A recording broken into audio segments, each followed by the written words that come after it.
नमस्कार बच्चों, आशा है आप लोगों ने अच्छे से पेपर दिए होंगे और अब हम दोबारा से आगे पढ़ने के लिए जा रहे हैं। तो आज हम आपके लिए एक नया टॉपिक लेके आए हैं गद्य खंड से, यानी स्पर्श पाठ्य पुस्तक के गद्य खंड से, जो हमारा अगला चैप्टर है पतझड़ में टूटी पत्तियां। और इसके जो लेखक हैं वो है रविंद्र केलेकर। रविंद्र केलेकर के दो चैप्टर हमारे पास हैं, एक तो गिन्नी का सोना और पतझड़ में टूटी पत्तियां, जिसमें से गिन्नी का सोना चैप्टर कट गया है। तो हम पढ़ने जा रहे हैं झेल की देन। लेकिन इस पाठ को पढ़ने से पहले हम रविंद्र केलेकर के बारे में सामान्य जानकारी लेंगे। रविंद्र केलेकर का जो जन्म है वो 7 मार्च 1925 के कोंकण क्षेत्र में हुआ और अपने छात्र जीवन से ही इन्होंने गोवा मुक्ति आंदोलन में भाग लिया। जैसा कि आप लोग सब जानते हैं कि गोवा पर पुर्तगालीज का अधिकार था और गोवा मुक्ति आंदोलन में इन्होंने भाग लिया। गांधी जी के विचारों के समर्थक थे, इसलिए गांधी दर्शन से इनका काफी नजदीकी संबंध रहा है। इन्होंने कोंकणी, मराठी, कुछ हिंदी और गुजराती में भी गद्य का लेखन किया है, किंतु कोंकणी और मराठी भाषा इनकी एक प्रमुख भाषा रही है। करीबन 35 गद्य इन्होंने कोंकणी भाषा में लिखे हैं। 25 जो चैप्टर है या 25 कह सकते हैं कि किताबें इन्होंने कोंकणी भाषा में लिखी हैं। 3 किताबें इन्होंने मराठी भाषा में लिखी है, कुछ एक हिंदी और गुजराती भाषा में भी लिखी है। अपने लेखन क्षेत्र में इन्होंने सामान्य जनजीवन और उनसे जुड़ी हुई विचारधाराओं और उनके अभावों को इन्होंने लिखने का प्रयास किया है अपने गद्य में। गोवा कला अकादमी से इन्हें साहित्य पुरस्कार से सम्मानित किया गया। इनकी प्रमुख कृतियां हैं जो कोंकणी भाषा में उजवा ढांचे सूर, सविधा, सांगली, ओथांबे, और मराठी में कोकणाची राजकारण, जापान जसा दिसला, और हिंदी की जो प्रसिद्ध इनकी पुस्तक है पतझड़ में टूटी पत्तियां। उस पतझड़ में टूटी पत्तियां पुस्तक से 2 चैप्टर आपके सिलेबस में डाले गए हैं, जिनमें से एक है गिन्नी का सोना और एक है झेल की देन। तो पतझड़ की टूटी पत्तियां जो पुस्तक है उसमें से हम केवल एक चैप्टर पढ़ेंगे, झेल की देन, क्योंकि जो दूसरा चैप्टर हमारा कट गया है। तो झेल परंपरा की देन हम अब आगे बढ़ने जा रहे हैं। बच्चों, इस पाठ में हम ये देखेंगे कि जो व्यक्ति है वो मानसिक परेशानियों का सामना किस तरह से करता है, मानसिक अवसाद में उसका जीवन कैसे बदलता जा रहा है, यानी कि जो व्यक्ति है वो मानसिक रोगी क्यों होता जा रहा है। और इस पाठ के माध्यम से लेखक ने ये जापान में कुछ लोगों का उदाहरण दिया है और ये बताया है कि जापान में झेन परंपरा यानी बौद्ध दर्शन ने ऐसी कौन सा तरीका बताया जिससे हम मानसिक रोगों से बच सकते हैं। तो सबसे पहले तो पाठ में हम देखेंगे कि मानसिक रोगी व्यक्ति क्यों हो रहा है, और साथ ही देखेंगे कि ऐसी कौन सी परंपरा बौद्ध दर्शन ने दी है यानी झेन ने दी है जिससे कि व्यक्ति मानसिक रोगों से बच सकता है। तो आइए देखते हैं कि पाठ में क्या सब कुछ होता है। तो बच्चों, आज हम पढ़ने जा रहे हैं झेन की देन। झेन की देन का तात्पर्य यही है कि जो जापान में बौद्ध दर्शन है, यानी जापान में बौद्ध सभ्यता और परंपरा का चलन है। गौतम बुद्ध ने जापानियों बौद्धिज्म को काफी फैला है जापान में, और जो बौद्धिज्म है उसने उसको कहा है झेन। और उस परंपरा ने, बौद्धिज्म परंपरा ने यानी झेन परंपरा ने जापान को क्या देन दी है वो हम आज की इस क्लास में देखेंगे। वैसे ये पाठ जो है वो मानसिक रोगियों के ऊपर है कि व्यक्ति जो है वो आराम नहीं करता है, मानसिक अवसाद से गुजरता है। और जो जापान है वहां पर काम की अधिकता है, व्यक्तियों में कंपटीशन है, और झेन ने उनको एक ऐसी परंपरा दी है यानी एक ऐसी चीज सिखाई है जिससे वो मानसिक रोगों से बच सकते हैं। तो देखते हैं इस गद्य में लेखक ने क्या कहने का प्रयास किया है। जापान में मैंने अपने एक मित्र से पूछा। लेखक जब जापान गया तो उसने अपने मित्र से पूछा, यहाँ के लोगों को कौन सी बीमारियां अधिक होती हैं? तो मित्र ने जवाब दिया, मानसिक। उन्होंने जवाब दिया, यहाँ के 80% लोग मनोरुग्ण हैं। तो लेखक हैं, उनके मित्र ने जवाब दिया, मनोरुग्ण यानी मानसिक रोगी। इसकी क्या वजह है? लेखक ने पूछा कि इसका क्या कारण है कि जापान में मानसिक रोगी सबसे ज्यादा हैं। तो कहने लगे, हमारे जीवन की रफ्तार बढ़ गई है। यहाँ हमारे जीवन का तात्पर्य है जापान के जीवन की बात की गई है। तो लेखक के मित्र ने कहा जो कि जापान में है, और उन्होंने कहा कि हमारे जीवन की रफ्तार बढ़ गई है। यहाँ कोई चलता नहीं बल्कि दौड़ता है, कोई बोलता नहीं बल्कि बकता है। हम जब अकेले पढ़ते हैं तब अपने आप से लगातार बड़बड़ाते रहते हैं। लेखक के मित्र ने कहा कि हम अक्सर यहाँ पर मनोरोग होने का कारण ही सिर्फ क्या है, व्यक्ति अत्यधिक व्यस्त रहता है और उसने अपने जीवन की रफ्तार बहुत बढ़ा दी है।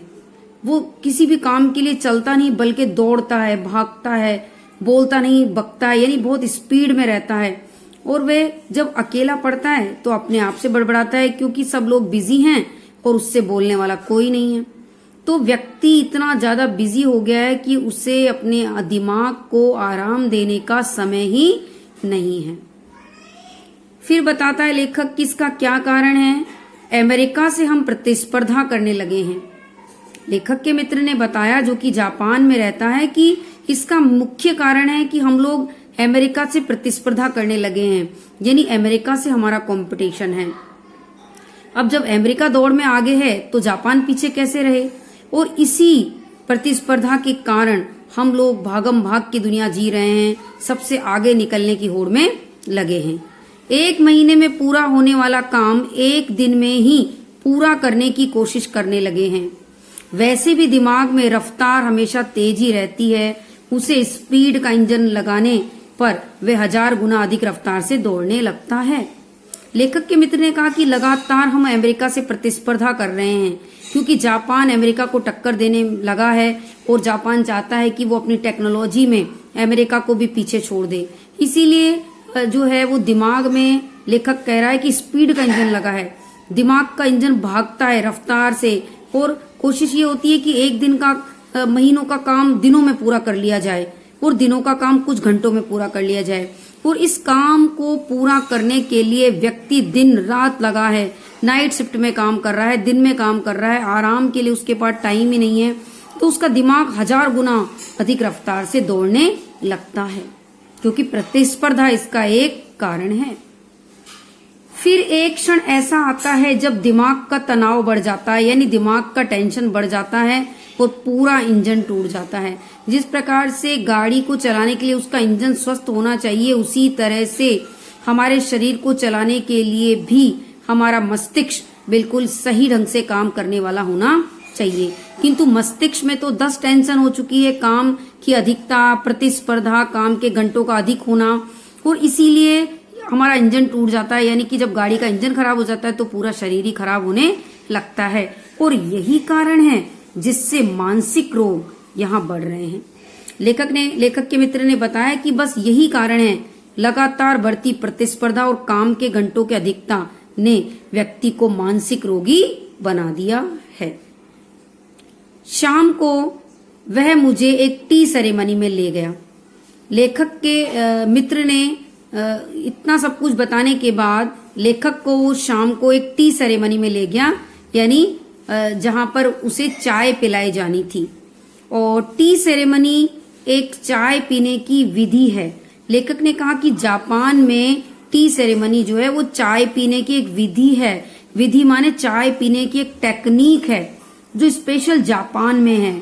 जापानी में इसे चा नो यू कहते हैं, यानी चाय पीने की एक टेक्निक है जिसे जापान में चा नो यू कहते हैं। बच्चों, आपको ये नाम भी याद रखना है कि जापान में टी सेरेमनी को क्या कहा जाता है।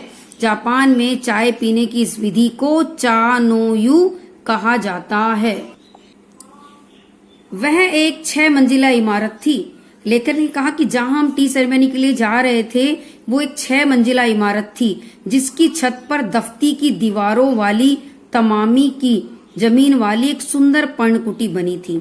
यानी जो टी सेरेमनी की जो जगह थी वो 6 मंजिला इमारत थी और जिसकी छत पर दफ्ती की दीवारों वाली, यानी बांस की खपच्चियों या कह सकते हैं कि प्लाईवुड टाइप चटाई की जमीन वाली, यानी वो एक तरह की पर्णकुटी थी, यानी पत्तों से बनी हुई कुटी कह सकते हैं या झोपड़ी टाइप डिजाइन का कुछ बनी हुई सुंदर आकृति कह सकते हैं।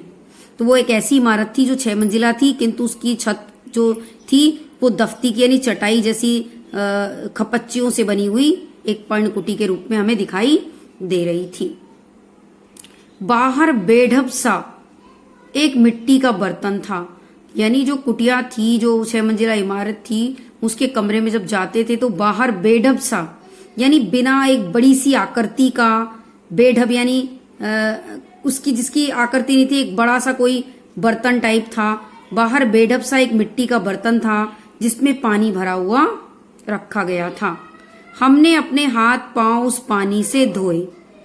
लेखक कह रहा है सबसे पहले हम वहां गए और हमने हाथ पांव उस पानी से धोए, तौलिए से पोंछे और अंदर गए।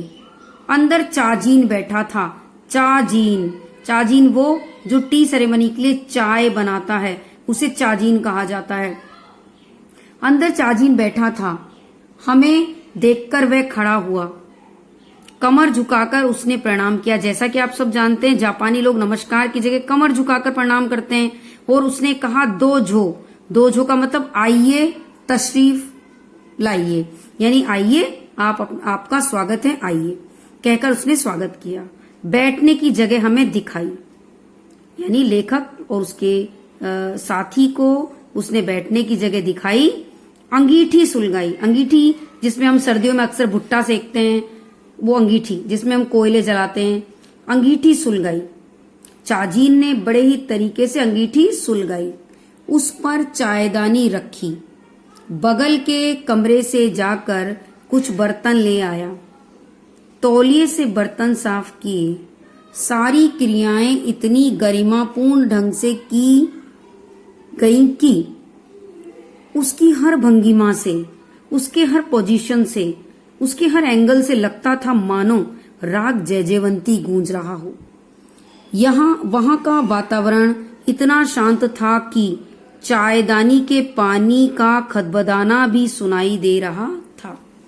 लेखक कह रहा है कि जब हम गए तो चाजीन ने हमारा स्वागत किया, कमर झुकाकर हमें नमस्कार किया, बैठाया और इतना सलीके और तरीके से सब काम किया।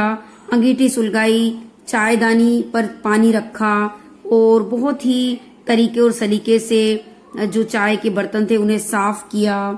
और कहा कि उसकी सारी क्रियाएं इतनी गरिमापूर्ण ढंग से की कि हर भंगिमा से लगता था मानो राग जयजयवंती गूंज रहा हो। राग जयजयवंती एक राग का नाम है, और जब हल्का हल्का से जो कप हैं वो टकरा रहे थे, वो उससे मध्यम स्वर सुनाई दे रहा था कपों के टकराने से। तो लेखक को लग रहा था जैसे राग जयजयवंती गूंज रहा हो। यहाँ बच्चों एक लाइन आई है कि जो उसकी क्रियाएं थी वो सभी गरिमापूर्ण ढंग से थी। गरिमापूर्ण का अर्थ यहाँ पर क्या है? गरिमापूर्ण का अर्थ है कि उसकी जो क्रियाएं थी वो सारी सम्मानपूर्ण थी मेहमानों के लिए। इसका एक एग्जाम्पल मैं आपको बताना चाहती हूँ। यदि आपके घर में कोई गेस्ट आता है और वो गेस्ट आपको पसंद नहीं है और वो हमेशा जब चाहे जब मुंह उठा के आ जाता है और मम्मी आपको कहती हैं कि बेटा जरा चाय बनाना, और आपका मन उसको चाय पिलाने का बिल्कुल भी नहीं है, तो आप क्या करेंगे? बिना मन से चाय बनाएंगे।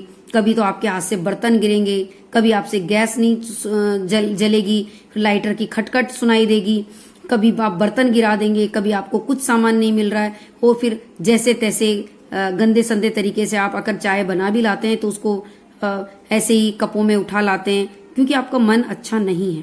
तो आपने जो क्रिया की वो गरिमापूर्ण नहीं थी।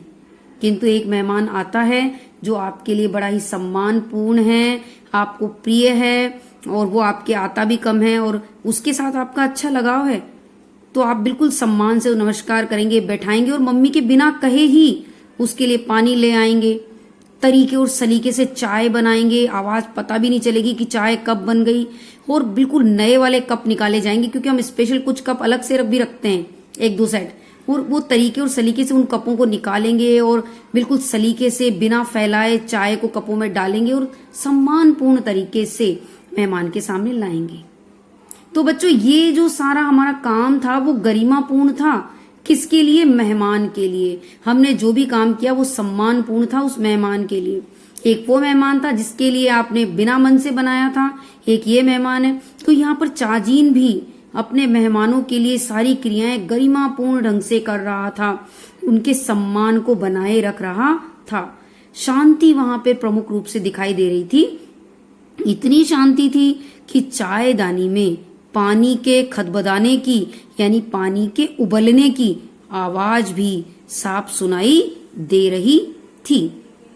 ये देखिए बच्चों, ये जो चित्र है इसमें चाजीन चाय बना रहा है, मेहमान बैठे हैं और वो सब इनकी तरफ देख रहा है, बड़े ही तरीके और सलीके से चाय बना रहा है। चाय तैयार हुई, उसने वे प्यालों में भरी, फिर वे प्याले हमारे सामने रख दिए। वहां हम 3 मित्र थे, यानी एक और उनके साथ गया था, वहां पर ये 3 मित्र थे।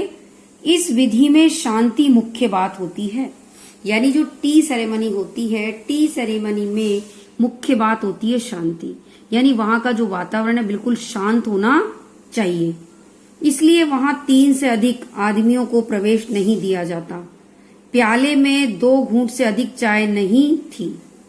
हम होठों से प्याला लगाकर एक एक बूंद चाय पीते रहे, यानी जो चाय थी प्यालों में केवल 2 घूंट थी, किंतु वो काफी देर तक पीनी थी।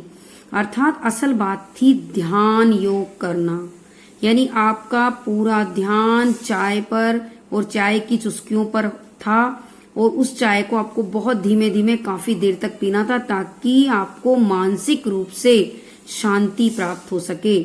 आप जब भी काम से थकें तो आप वहां पर, जापानी लोग अक्सर टी सेरेमनी के लिए चले जाते हैं, जहां पर दिमाग को बिल्कुल तनाव से मुक्त किया जाता है और शांति से वहां बैठे लोग चाय का आनंद लेते हैं।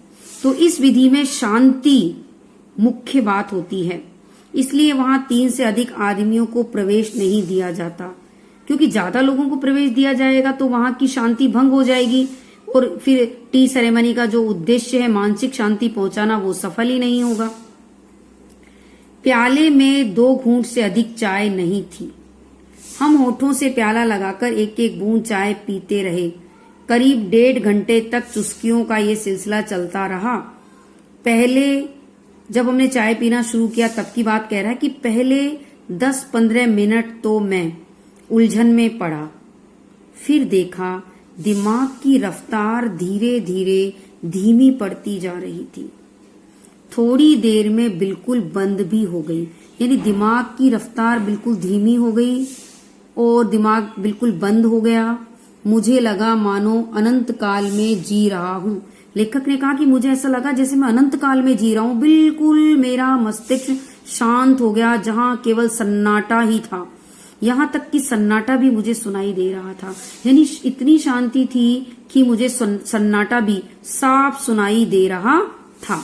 अक्सर हम या तो गुजरे हुए दिनों की खट्टी मीठी यादों में उलझे रहते हैं या भविष्य के रंगीन सपने देखते रहते हैं। लेखक ने बिल्कुल सही कहा कि अक्सर हम क्या करते हैं, या तो जब भी हमारा दिमाग उलझा रहता है तो हम या तो भूतकाल की खट्टी मीठी यादों में उलझे रहते हैं या भविष्य के रंगीन सपने देखते हैं। हम या तो भूतकाल में रहते हैं या हम भविष्य काल में। लेखक का मानना है कि उस समय मुझे पता चला कि असल में दोनों ही काल मिथ्या हैं यानी झूठे हैं। एक चला गया और दूसरा आया नहीं, यानी भूतकाल चला गया जिसे हम बदल नहीं सकते हैं, भूतकाल में की गई गलतियों को हम सुधार नहीं सकते हैं, और भविष्य तो हमारे हाथ में है लेकिन उसमें हम अपनी तरफ से कुछ भी नहीं जोड़ सकते हैं। तो एक तो आया ही नहीं और एक चला गया। हम या तो तो दूसरा आया ही नहीं। हमारे सामने तो वर्तमान क्षण है, वही सत्य है और उसी में जीना चाहिए। चाय पीते पीते उस दिन मेरे दिमाग से भूत और भविष्य दोनों ही काल उड़ गए थे। केवल वर्तमान क्षण सामने था और वह अनंत काल जितना विस्तृत था। लेकिन ने कहा कि जब मैंने चाय पी, मेरा दिमाग शांत हुआ, तो मैंने ये देखा कि मेरे सामने केवल वर्तमान क्षण सामने था और मैं पुरानी बातों को बिल्कुल भुला चुका था और अनंत काल जितना विस्तृत और बड़ा था ये। तो लेखक ने कहा कि चाय पीते समय हमारा दिमाग बिल्कुल शांत हो गया, मानसिक शांति प्राप्त हुई। और जापान में ये जैन परंपरा की देन है कि मानसिक रोगी होने से कैसे बचा जाए। तो टी सेरेमनी इसका एक एग्जाम्पल है। टी सेरेमनी के द्वारा लोग जो हैं वो अपने मस्तिष्क को शांत रखने की एक क्रिया करते हैं और उससे उन्हें काफी फायदा होता है। जीना किसे कहते हैं उस दिन मालूम हुआ। झेन परंपरा की ये बड़ी देन मिली है जापानियों को। लेखक ने कहा कि जीना किसे कहते हैं, मानसिक शांति किसे कहते हैं, उस दिन प्राप्त हुआ।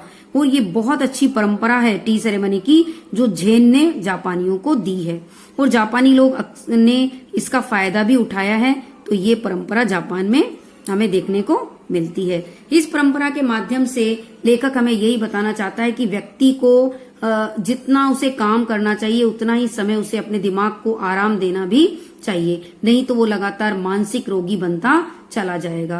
क्योंकि ये कंपटीशन का जमाना है और यही प्रतिस्पर्धा लगातार भारत में भी बढ़ती जा रही है, क्योंकि भारत भी विकासशील देश है और वो भी अन्य देशों से प्रतिस्पर्धा कर रहा है, विकसित होने की कगार में है।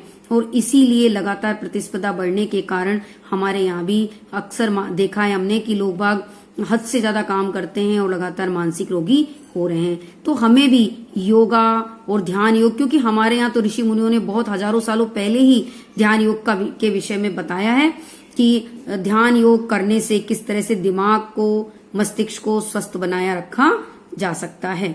तो बच्चों, आशा है आपको ये पाठ अच्छे से समझ में आया होगा और आपको रुचिकर लगा होगा। और हम इस पाठ से यही सीखते हैं कि हमें भी अपने मस्तिष्क को नियंत्रण में रखने के लिए योग और ध्यान योग का सहारा लेना होगा। आगे की कक्षा में हम बच्चों इसके प्रश्न उत्तर करेंगे। आज के लिए इतना ही। धन्यवाद।